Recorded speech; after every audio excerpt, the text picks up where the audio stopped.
நாளை சதுர்த்தி. சதுர்த்தியும் செவ்வாயும் சேர்ந்து வந்திருப்பது மிகவும் சிறப்பு வாய்ந்ததாக கருதப்படுகிறது. பிள்ளையார் சுழி போட்டு காரியத்தை தொடங்கினால் எல்லையில்லாத நற்பலன்கள் கிடைக்கும் என்று நம் முன்னோர்கள் சொல்லியுள்ளார்கள். விநாயகரை வழிபடுவதற்கு நேரம் காலம் பார்க்க வேண்டியதில்லை. நினைத்தால் வழிபடலாம். முழு முதல் கடவுளான விநாயகரை கால நேரம் பார்க்காமல் வரம் கொடுப்பவர். அவரை ஆலயங்களுக்கு சென்று வழிபடலாம். ஆற்றங்கரையிலும் வழிபடலாம். வேப்ப மரத்து பிள்ளையாரை விரும்பி சென்று பணிபவர்களுக்கு வேலை வாய்ப்பு கிடைக்க வழிபிறக்கும். ஆரோக்கியத்தில் இருந்த குறைபாடு அகலும். பஞ்சதீபம் ஏற்றி வழிபட்டால் மிஞ்சும் விதத்தில் செல்வம் வந்தடையும். வன்னி மரத்தடி விநாயகரை வழிபட்டால் எண்ணிய காரியங்கள் எளிதில் நிறைவேறும்.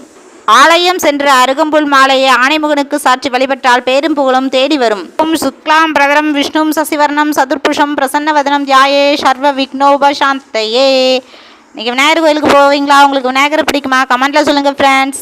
இந்த வீடியோ உங்களுக்கு பிடிச்சிருந்தா லைக் பண்ணுங்கள், ஷேர் பண்ணுங்கள், சப்ஸ்கிரைப் பண்ணுங்கள். Bye bye from Shakti Siva.